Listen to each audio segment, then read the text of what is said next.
You know that one song you can't get enough of? Chances are it was made with a sample from Splice. Explore top packs made by your favorite producers, sketch out song ideas in seconds with Create Mode, and dive into a sample catalog that's so deep, it's dangerous. Find out why Splice is the industry's not so secret secret. Visit splice.com and try for free today. Welcome to the Fader interview. I'm Alex Robert Ross, editorial director of The Fader. Multifaceted is an adjective that barely scratches the surface of who Tariq Trotter, aka Black Thought, is, what he does, and what he can do. He's a vocalist, lyricist, composer, actor, film and TV producer, and college professor whose endeavors are all rooted in his gift for rapping and storytelling. At 51, he's become a household name after 3 decades of pushing the boundaries of hip-hop with The Roots, the band he co-founded with Questlove. In that time, Black Thought has become a paragon of longevity, artistic merit, and success in an entertainment business that affords very few artists all three. Yet despite the acclaim and accolades, the visibility that comes with being the voice of The Tonight Show's house band, and the respect and admiration of rhyming peers from Jay-Z to JID, Black Thought is still hungry. For Tariq Trotter, there's always more to accomplish and more parts of himself to unlock. That's why, since 2018, we've gotten a series of solo projects from him, in collaboration with a list of unexpected producers, including Salam Remy, Danger Mouse, Ninth Wonder, and Sean C. The latest project from the prolific MC is his collaboration with L. Michels Affair, the Leon Michels-led band with their throwback analog soul feel. In conversation with Fader contributor Tim Aku last month, the master lyricist and performer explained how he confronts his anxiety in the spotlight, why he's more prolific now than ever before, and the role self-discovery plays in his creative process. I remember reading about the Roots touring schedule when you guys were touring really heavily, and it was something like 300 days out of the year. Crazy. So, like, fast forward to the future, you are the Tonight Show's house band. Even though you're relatively stationary, that's still a lot of work. That's still a lot of things you have to do, like, almost every day. But yet and still, you guys are making films. You guys are putting out albums. You guys are teaching. How? Well, for me, there are 28 hours in a day, so nah. Man, I think it boils down to what level of drive one has, right? And they talk about, surrounding yourself with folks who inspire you. That's the space that I've been blessed, and that Questlove and, just the Roots as a collective. We've been blessed to exist and to move through our career within a space where no part is greater than the sum. We've just always been able to inspire one another to aspire to higher levels. You know what I mean? So for me, getting to work with Questlove and James Poyser and Ray Angry and Stro Elliott and, Dave Guy and so many people in the room. Everybody has their own sort of thing that they do when we're not together as the Roots. And I would say that absence makes the heart grow fonder, but that we don't really get to experience the absence because we still see one another every day. But yeah, there's just a mutual respect and admiration for what it is that we are able to achieve independently, and I think that makes us just that much more strong as a unit whenever we come back together to do anything. If it's Questlove and me, that makes he and I a dynamic duo. If we coming back as 12 people on a stage as the Roots, if we haven't been together and we sort of parted ways while this guy did that thing and that guy did the other, when we come back, we're better for it, and the unit is better for it, and our performance is better for it. And I have very many things that I can consider like my job, but how they say you got one job. Like my one job is maintaining the dynamics of the Roots as a collective, and from that, all things are sort of possible. I have a question about drive. You've had a long career There's been downs, there's been ups, but it's been a lot of ups. You know what I'm saying? You've accomplished a lot, like from critical acclaim to actually winning awards to selling records, going from being like newbies in this, whatever, that people kind of had to struggle to understand. All right, what are they doing? Are they a band? Is it hip hop? Is it jazz? Is it et cetera, to being kind of the cornerstone, right? Like everybody looks to the roots when they say, all right, this is musicianship and this is lyricism. You've accomplished a lot. Where are you getting the drive from to accomplish more? Like, it feels like complacency isn't a thing for you. I mean, I could coast, but there would be a part of me that would still be left unfulfilled. You know what I mean? There'd still be something, just within me that I would need to do. Most of the things that I do, I would be doing whether there was compensation involved or not, right?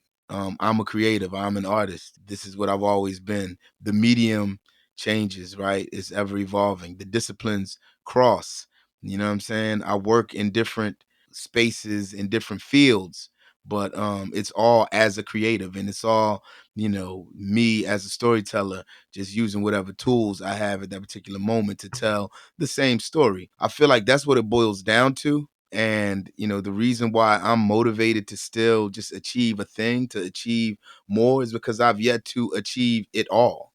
And I've seen people that I've known and that I've worked with and my collaborators, and, just I've crossed paths with very many, a man, a woman, a person who has literally come from nothing to everything. I mean, I feel like I came from nothing in very many ways, and I've had my share of adversities in life. You play the hand that you're dealt, and I feel like I played it. But there's just a lot. There's so much left to the trajectory. I feel like I'm about halfway through this journey, and it's been an incredible ride thus far. And by the grace of God, it continues to just to get better. The roots we've taught, we like to say it's been the tortoise and the hare. For all intents and purposes, by many accounts, we played it safe throughout this long career, and I feel like it's served us in very many ways. Yeah, I say we played it safe in that we almost overthought the outcome at every turn. Sometimes the reward is worth the risk, but other times the risk sort of outweighs the reward, and we've just been able to calibrate and calculate, to make those the best informed decision in whichever moment in time for our career. And at that particular moment in time, looking back, it hasn't always felt like the best move. Like, what I mean, you want your next move to always be your best move, and you feel like, wow, like there are people from my same class though, what I mean, this dude graduated with me and he's doing X, Y, and Z. But here we are in 2023. You know what I mean? Just the truth be told, there are very many people who have gone on to varying levels of success, and then petered out. In the roots, I feel like things just happen as they should, and have happened as they should have, and when they were destined to, and that's sort of it. You know what I mean? But I feel like I've only just begun. We've only just begun as a group, and then just me again as a storyteller, and just reaching a point in my career where I'm able to be as transparent and as open and as vulnerable, and as I am at this point in my career. There was no shortcut to this. Like, it's taken all that time and all the bricks that have been laid in order for me to land at where I am. What's interesting in thinking about the roots from kind of like a media perspective, Amir is usually the mouthpiece, the person talking. And I think maybe initially when you came out, people, they were like, the MC doesn't talk, right? Like, he doesn't talk to the media. He's not, he's like, if you want to hear what I think, you have to listen to the record. You buy that CD, you buy that tape, you buy that vinyl, you pop it in, and now you get a view of what's going on. But I've seen in this chapter of your life, even for you to be doing an interview, to me is like, right? Tell me what switch flipped in which you decided, all right, I want to be not just more visible, but I want to kind of let people in to know what the Black thought thoughts are? Was that a process of, emotional development? Was that a means to an end of accomplishing these goals that you have for yourself, these lofty goals of taking your storytelling everywhere it can go? What happened? What changed in you? All of the above has taken place. Yeah, I've always dealt with a certain level of anxiety associated with public speaking, particularly speaking to young people. So, like having to get up in front of a group of kids or a classroom or, an intimate group of folks has always been, a hurdle of sorts for me to overcome. So, the way that I've dealt with that, in more so in recent years than ever, is to just take it on head first, just to dive all the way into it. So I've been, making a conscious effort to embrace things like, stand-up comedy and musical theater and public speaking and mentorship and, things that, I wouldn't naturally, sort of be like clamoring to do, but that I know they serve a purpose. So it's all an exercise in sort of overcoming that anxiety, and it's an exercise in my own self exploration, and it's a realization of, okay, if I can see it, I can actually be it. You know what I mean? I've really been able to, ideate on a thing and say, hey, yo, it'd be dope if I taught a class at NYU. You know what I'm saying? I would love to become a college professor. And then, now I'm a couple semesters in, I'm doing it. I'm able to check that box off, but I'm not satiated. You know what I mean? I'm still hungry. I haven't reached a place yet where I feel I'm at the pinnacle and I could rest on my laurels. I could chill. That sort of explains one prong of it. How I sort of got here in that is that because of that anxiety, after like early in my career, I did my first few interviews. Like we would do press junkets, you know what I'm saying? Like all day. We would go to different countries and, Quest and I would do 20, 30 interviews that day, right? He always enjoyed it.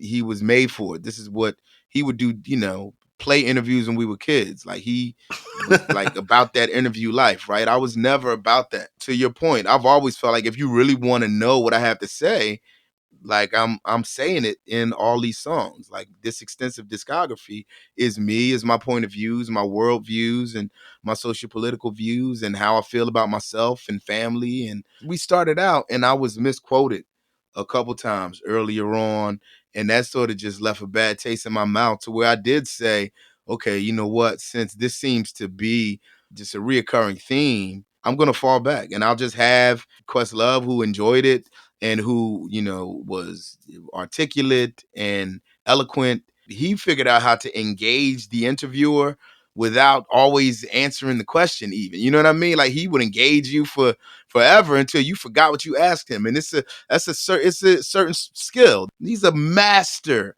of that. So I let him rock. And and I was fine sort of playing a supporting role. Like I said, the Roots has always been a collective. So we've always been just an extended group of people who are into like different things.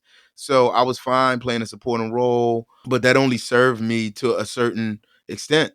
And then, at one point, I reached the point in my career where, in order to progress, further along my own, career path, I needed to step out into the forefront more. I had to embrace more of those challenges and had to literally start taking the bull by the horns more head on. I was at sort of a crossroads trying to figure out what that was going to look like, how I could make that happen organically. And the play Black No More, the musical, fell into my laps. And it was like, okay, this is something that I was a producer on. I was, thought I was coming on to do a little bit of music, and I wound up, composing, arranging it almost in its entirety, and then having to act in it, having to work on both sides of the table on that project, which is still an ongoing thing. We've had an off Broadway run. We're gearing up now for a Broadway run. That just gave me a different appreciation for the stillness and the dedication and the nuance involved in not only musical theater, but I mean, really, like I said, everything that I've done in recent years, the stand-up comedy, it's all just been an exercise that informs my pen and informs my body and my muscle memory and my DNA when I have to come back and do anything else in a Roots or Black Thought capacity. So I've made that awkwardness and anxiety sort of work in my favor. And I don't know that I would have been able to do it at any point earlier in my career. I just reached a point where I said all the things. The only thing that was left unsaid was the personal shit about myself and my life and my family and things that I hadn't worn on my sleeve because that I didn't want that to necessarily be my calling card as a young person. But yeah, when I run into fans who say, I've supported you for 20 years at this point, and I still feel like I don't know you, what could I do? Or, what could we do to, just to have a deeper engagement? You know what I'm saying? I had to just, open up in that way. That was like the final frontier, if you will. 3 for the money, 2 for the hustle, and 1 for the nighttime. Spread over the city like a comforter. Prime time for the predators who come to hunt for the chunks. Carrying them high notes like a trumpeter. They shoot as straight as arrows and run through the shadows as sons of a gun or dirty young caballeros with marks on their collars where they hung from the gallows. Their lust for the dollars keep them red like the tarots, making fiends, influencing people. Dale Carnegie's with big dreams to get rich quick that fail horribly now. They play the avenue of Amsterdam. This really makes me think about Glorious Game. Not just about like you working with a band outside of the Roots or whatever, but like the range of topics you cover, the vocal approaches on it. Tell me what people are getting from Thought that they haven't gotten from you before on this record. I would say on Glorious Game, what people are getting that they haven't gotten before from me is nuance, right? My sweet spot that I've come to understand probably over the past 8 years or so is that because I've worked, for such a long time as part of a collective and sort of serving the greater good of the Roots consensus, like my dexterity really is best served as a writer and as a storyteller outside the Roots if I'm working with one producer at a time. I could work with 20 producers on 20 projects simultaneously. You know what I mean? I'm able to compartmentalize in that way, but as long as there's only one producer per project, I feel like that's my sweet spot, and that's like how I've been able to hit this productive stride in recent years since the Streams of Thought series began and stuff like that. I think in the Roots, not only have we, played it safe, which is, worked in our favor, that sets the bar at a certain place. And that's why we've been able to maintain the bar as the Roots, where it has always been. But there's still something to be said about going with your gut, working in as close to an improvisational dynamic as possible. And that's what sets what I do outside the Roots apart. Like, I don't spend a lot of time if it's me and Ninth Wonder or me and Salam Remy or me and Sean C or Danger Mouse working on a thing. It's like I show up. Sometimes we get 2 songs done in a session. You write on the spot? Yeah, I do. That's what Streams of Thought has been about. I have 4 volumes completed. 3 have been released. They were all recorded almost, on the spot. Like, I get in a room with the producer while you're working on music. I'm writing to said music, and by it's almost a challenge. I want to be done at least my first verse or 2 verses by the time you're done the beat, or at least by the time you're done, a skeletal like reference version of what we're going to later flesh out. So that's been working for me. And also with the Danger Mouse project, Cheat Codes. He and I, we started a project maybe 14, 15 years ago. And then, it had, fits and starts. Life happened. Gnarls Barkley and the Tonight Show and Broken Bells and, X, Y, and Z has taken place during that time. But when we finally got together and said, okay, let's finish this record, we essentially started from scratch. And it was just he and I getting together, 2 people in a room every day, not even an engineer because he was engineering the project. And he would play a beat or play an idea, and I would write to it and we would record it. And that was it. And we got done the album that was, 14 years in the making in a year's time. And so like it really took no time once we were laser focused and we sort of tapped in. And I'm just big on listening to the universe in that way. And I feel like the way I worked as a younger person was what needed to be done during that, stage of my life. And the way I work now, it best suits not only, my creative ADHD of sorts, but it best suits the palette of the listener and of the audience and their attention span too. You know what I mean? So I'm able to sort of shuffle culture my, recording process in the same way that the listener, sort of shuffles through from project to project. You know what I'm saying? Like how they consume themselves. Yeah. Exactly. So yeah, it's just worked out for me, man. And I feel like in this new phase of just being open, we arrived at this glorious game thing, which is probably one of my most personal projects to date. In that I made a conscious decision. I said, okay, I'm gonna make an effort for every song on this project to be a story. So it's gonna be all narrative. Doesn't have to be to connect seamlessly, but it's gonna be all narrative, and it's gonna all come from a personal place, because that is what L. Michaels Affair and Minahan Street Band, and I mean going all the way back to Sharon Jones and Dap Kings, and any iteration of this ensemble of musicians, it's been a nostalgic aspect to it. A certain familiarity is associated with it. My head exploded when I found out that the stuff that was coming from Daptone and the stuff that was coming from Leon's label, it wasn't old. You know what I mean? I was like, wait, like this is contemporary shit. Like it's I mean? These dudes are in Brooklyn and in Queens right now. Like, so that was like a revelation for me. And I've just always been compelled by their sound. And it might, just boil down to just the way I resonate, I identify most with a living, breathing bed of sound because of the Roots live instrumentation aspect. And I come from the old school of recording on 2-inch reels. Like I'm from walking around with reels under my arm. Like this is the album. You know what I mean? And this is two songs off the album on these 4 huge boxes that I'm carrying around. And the fact that, Leon, for all intents and purposes, still works that way. And he's been able to incorporate some of the digital convenience of the modern world without compromising the integrity of the sound.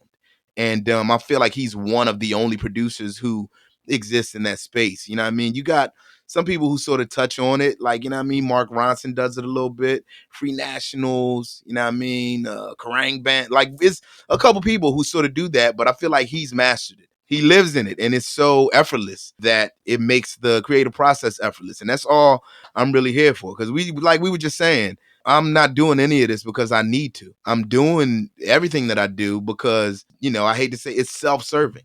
You know what I mean? Like, this is the shit that I would still be doing again, whether I was making a cent from it or not. I would still be going to kick it with Leon and saying, yo, you got any beats? And, just trying to come up with a thing, because that's sort of what I do. So that's all I want to do at this point. Because I don't have to be a part of the rat race. I'm just in a space where I could be free and open, and I can be, like I said, vulnerable, and I could sing on a tune, or I could, talk about my lived experience, and, just sort of, it's a great sort of place to be in. But again, there's no shortcut to it. You know what I mean? You have to be 50 years old with 30 plus years in the game. Like, there's no way to shortcut into doing what it is that I do or doing what it is that we do. So that said, yeah, that's how we sort of arrived at this project. This is a passion project again, that just came from mutual fandom, and the fact that Dave Guy and Ian Hendrickson Smith have become members of the Roots, and that they're also part of the Daptone, Big Crown extended family. We just organically started working together. I would go to the studio after Tonight Show with Dave and Ian, and just being around, just being, immersed in it. And part of that process, I knew something was going to come of it, and what it was going to look like, sound like, or when it was going to be was, still yet to be determined. And I'm just not about forcing anything. I want everything to happen just in a natural way. Yeah, once everything shut down and it was like, okay, sink or swim. Like, you could either not work at all and, woe is me, end of the world it, or, you can try and just, amass the most extensive discography, just expand your body of work beyond anyone's imagination and leave it in a time capsule, because, tomorrow isn't promised. And that's the way I sort of dove into it. And I became super productive. I was more productive over the past 3 years, maybe, than I have been at any point in my career. And I've been able to keep more multiple plates spinning than I have at any point in my career. And again, and compartmentalize it and have, just a bunch of different projects going simultaneously. And as I release a project, as one comes out, I'm completing another one. And I don't want to go back to the feeling of you and I partner up, we do a partnership, we do a deal, and then I take my marching orders and I got to go and figure out the art. I'm about keeping a full clip like forever from here on out. So yeah, as another joint comes out, man, I got too many albums in the works right now to name. I'll be forgetting how many joints I'm working on.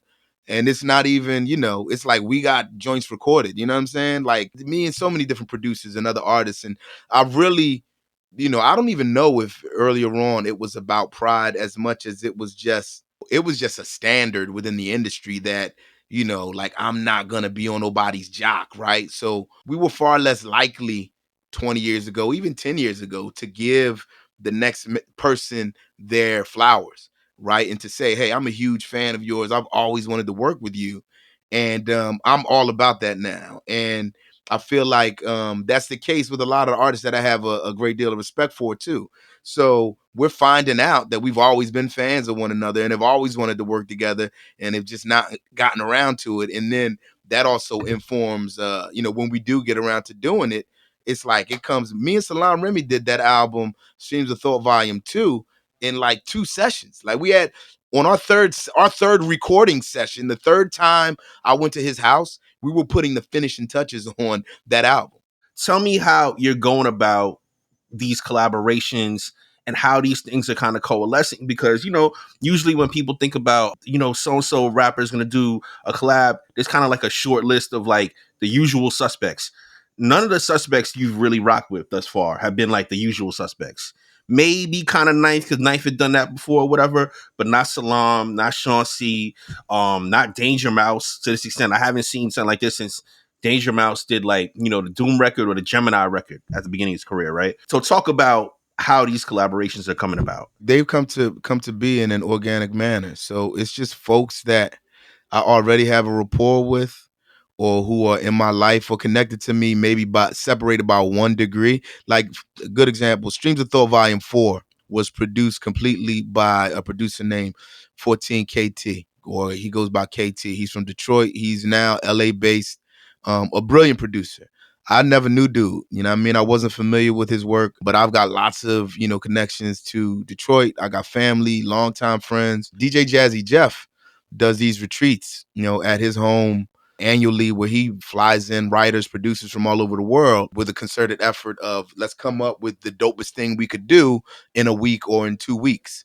I didn't meet KT at Jeff's crib at one of those retreats, but James Poyser met him there. And, James is a member of the Roots. And James is also, an original member of Jazzy Jeff's camp. And James is like, yo, I met this dude. He's a brilliant producer. I met him at Jeff's crib. He said he's a huge fan. He has this one beat he wants to play for you. Is it cool to give him your email? And I said, sure. He gave dude my email. We chopped it up. KT sent me this beat, and it was the beat to a song called Black, like BLAAAAACK exclamation mark, right? And it that became the first song that I recorded, me and Yasin Bey, on Streams of Thought Volume 4. And it's a timeless classic. It's been in my vault for a couple years already. It could come out at any point in time. You know what I'm saying? And it'll still represent a seismic shift in the game just because of how powerful it is and what it speaks to. And that was the first song that we recorded. And it was like, yo, I mean, if this is what the process is going to be like, let's keep it rolling. And we just boom, boom, boom, boom, boom. Like I've done on Streams of Thought Volume 4. I mean, I got collaborate. I know we're supposed to be talking about Glorious Game. Streams of Thought Volume 4, I've got produced by 14KT. I got Rick Ross, I got Redman, I got Pharoah Monch, Yasin Bey, Currency, Fabulous, Toby Wegwa, Big Crit, Nicole Ray, JID, Saba. There's at least one feature on almost every song. I may have one, I think maybe 2 joints on that whole project that there isn't a feature on. So the way that informs what I will go on to do with Leon is like we say, okay, let's maybe do a joint where the focus is solely on me and there are no features. This just felt like the space to for that to be the flex.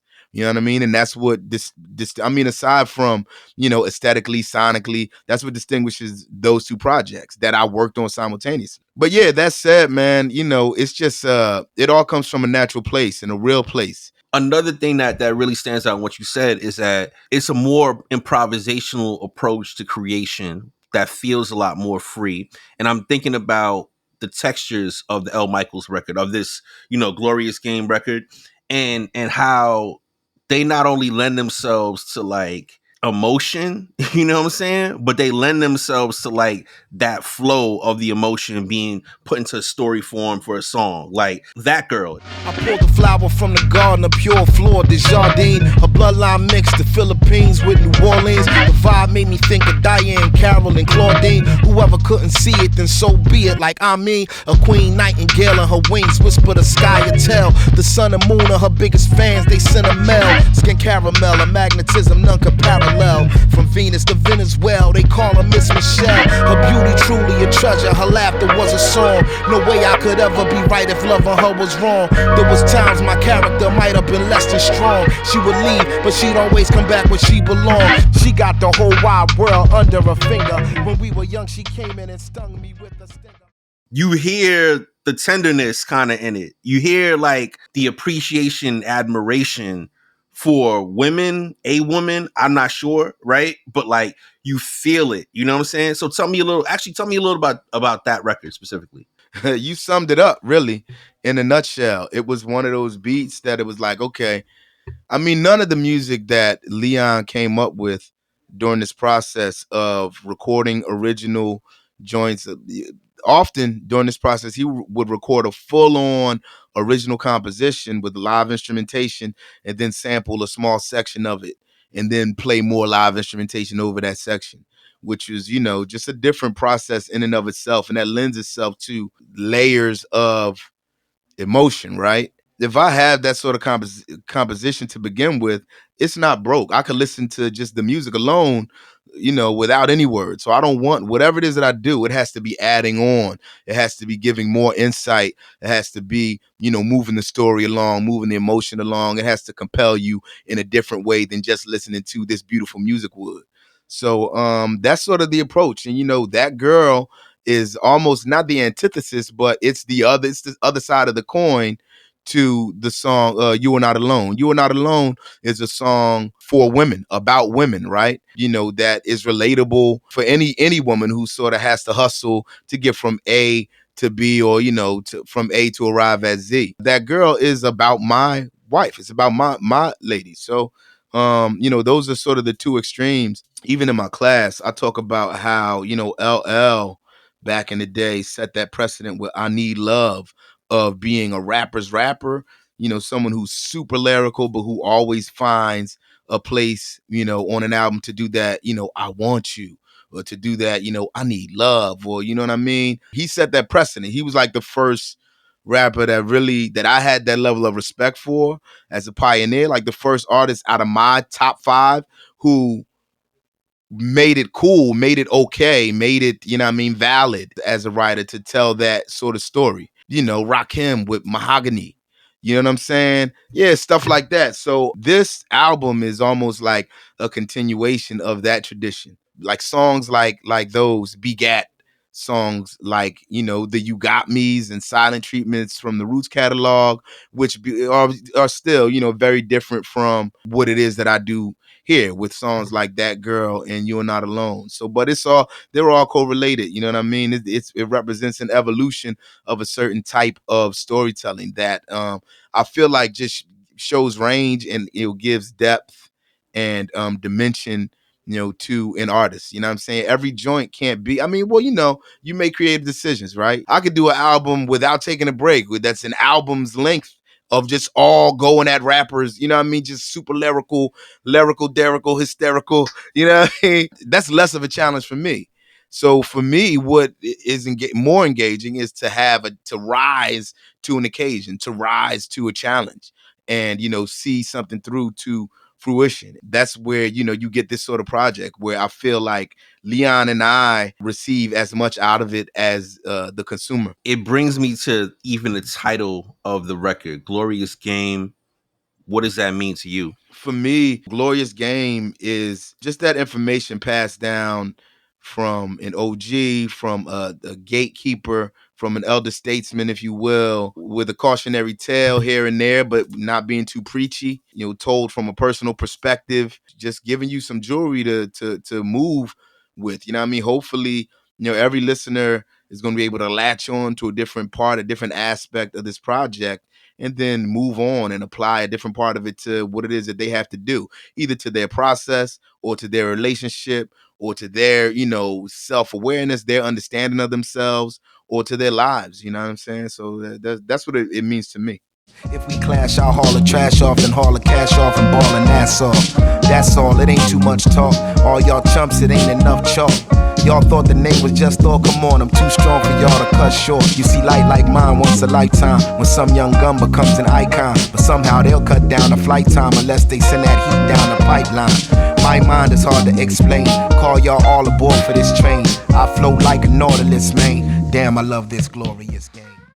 In the climate, the political, socio-political climate that we've been in the past 3 years, which are also your most productive years, where have you seen your subject matter, or have you seen your subject matter deal specifically with what's going on in America and around the globe?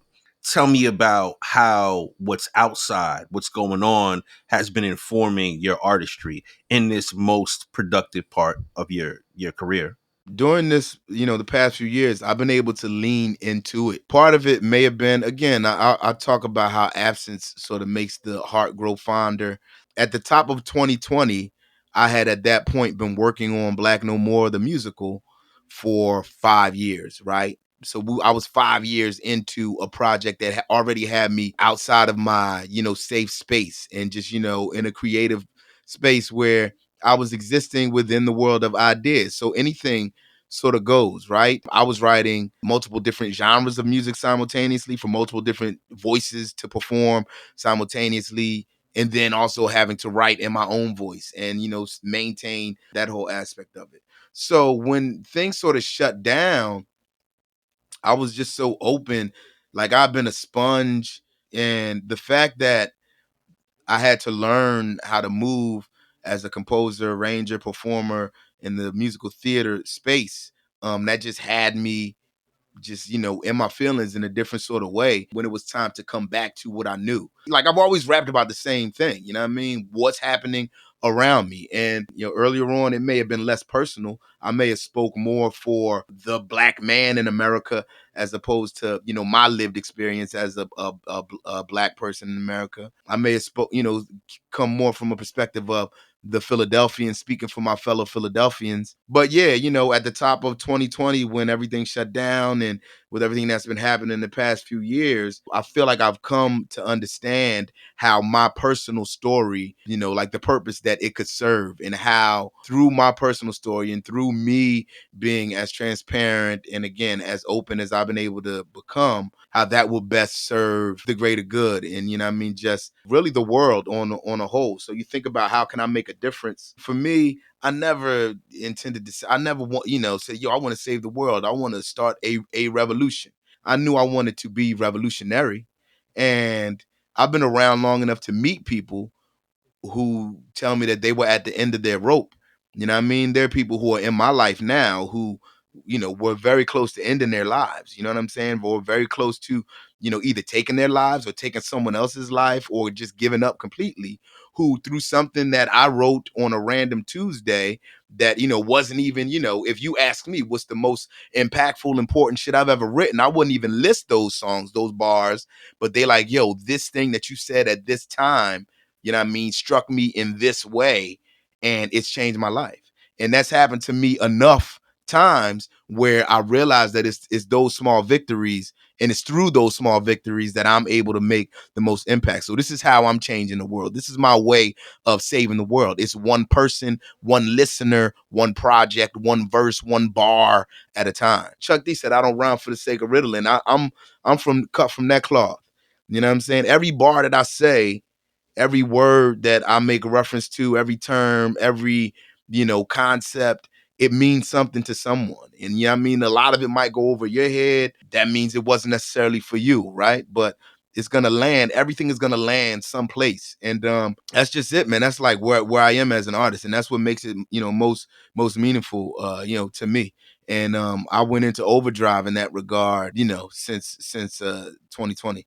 Hip hop, we're celebrating the 50th anniversary this year. With all of this longevity for the art form itself, should come some not just respect and regard, but prestige. And, a look at the actual art forms and disciplines within hip hop as things to be treated seriously. MCing is one of those things. No, this is a specialized skill. This is an art. You go to Juilliard and you train your voice, right? This is what we need to be doing, or should be doing, or can be doing for the art MCing. That's my mission statement at this point. You know what I'm saying? Is continuing to elevate the art of MCing to, high art. We're just reaching a place where we're able to understand our value as creatives, right? Just traditionally, Black voices, Black vocalists, Black writers, the Black aesthetic, our perspective has been undervalued. And we're just reaching a point in time where we're able to sort of make the universe, make the world sort of pay like they weigh in certain regards. And this is all, a continuation of that. It all goes hand in hand. But again, like I said, things happen as they should and at the time that they're destined to. And there's no shortcut to this. Like what's happening right now couldn't have happened in the 90s or early aughts. Like all the shit that's transpired since then has had to take place in order to give you all the proper points of reference. You know what I mean? So now, like we here where we at. You know what I mean? It's dope to have lasted this long and to still be around and to still be relevant. And it's nothing that I take, I definitely don't take it for granted. You know what I mean? It's a blessing. Yeah, I love it. Back to the album title, Some Glorious Game, brother. For real, for real. Like, I think for all the artists who may be listening to this, like, learn a little about longevity and how you can have longevity, how you can challenge yourself. I think one thing that's been the kind of through line this whole conversation is like, you're not complacent because you want to challenge yourself to be a better man, a better communicator, a better storyteller, a better artist, a better creative all the time. And I think that leads us into all these things, like that's, what everything sprouts from is like, I want to be better at all these things. I'm going to challenge my anxiety. Hearing Black Thought, Master MC, talk about anxiety as a thing that you push up against is really, really deep. That was Black Thought talking to Tim Aku. Black Thought's new album with L. Michaels Affair, Glorious Game, drops this Friday, April 14, via Big Crown Records. The Fader interview is engineered by Tony Giambroni. The executive producer is Alex Robert Ross, and the associate producer is Raphael Helfand. We'd like to thank Loughton Audio for providing our microphones. You can find them online at lautenaudio.com. And we'd like to thank James Ivey for providing our intro music. If you enjoyed today's episode, we'd appreciate if you left a 5-star rating and review. And keep an eye on thefader.com for essential music news, interviews, and essays. We'll be back soon with another episode of The Fader Interview. Goodbye until then. You know that one song you can't get enough of? Chances are it was made with a sample from Splice. Explore top packs made by your favorite producers, sketch out song ideas in seconds with Create Mode, and dive into a sample catalog that's so deep, it's dangerous. Find out why Splice is the industry's not-so-secret secret. Visit splice.com and try for free today.